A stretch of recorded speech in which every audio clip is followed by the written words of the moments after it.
एक किसान की एक बार एक छोटा खेत था जिसमें वह अपनी फसल उगाता था।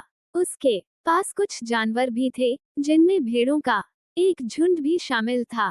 वह भेड़ों का बहुत ध्यान रखता था क्योंकि वे उसकी आजीविका का एक महत्वपूर्ण हिस्सा थीं।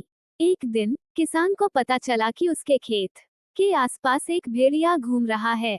भेड़िया बहुत चालाक था और मौका पाते ही भेड़ों को नुकसान पहुंचाने की फिराक में रहता था।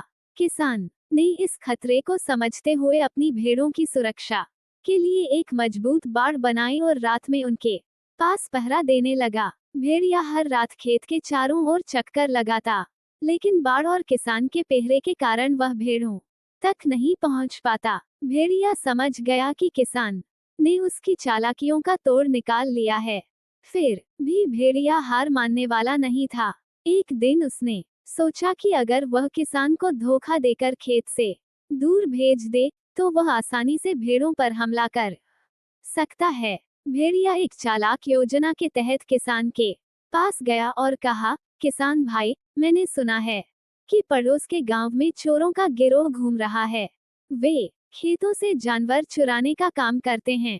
अगर तुम तुरंत वहां नहीं गए तो तुम्हारे खेत के जानवर खतरे में पड़ सकते हैं।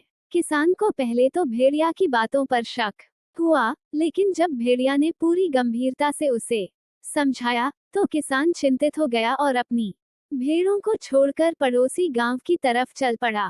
भेड़िया किसान के जाने के बाद खुशी से अपने शिकार की ओर बढ़ा, लेकिन जब वह बाड़ के पास पहुंचा तो देखा कि किसान ने भेड़ों की सुरक्षा के लिए खेत में एक बड़ा और तेज तर्रार कुत्ता छोड़ रखा था। कुत्ते ने भेड़िए को देखते ही उस पर हमला कर दिया और भेड़िया जान बचाकर वहां से भागा। कहानी से यह शिक्षा मिलती है कि समझदारी और सतर्कता से किसी भी खतरे से निपटा जा सकता है। किसान ने भले ही भेड़िए की चालाकी को पहले नहीं समझा, लेकिन उसने पहले से ही अपने खेत की सुरक्षा का इंतजाम कर रखा था।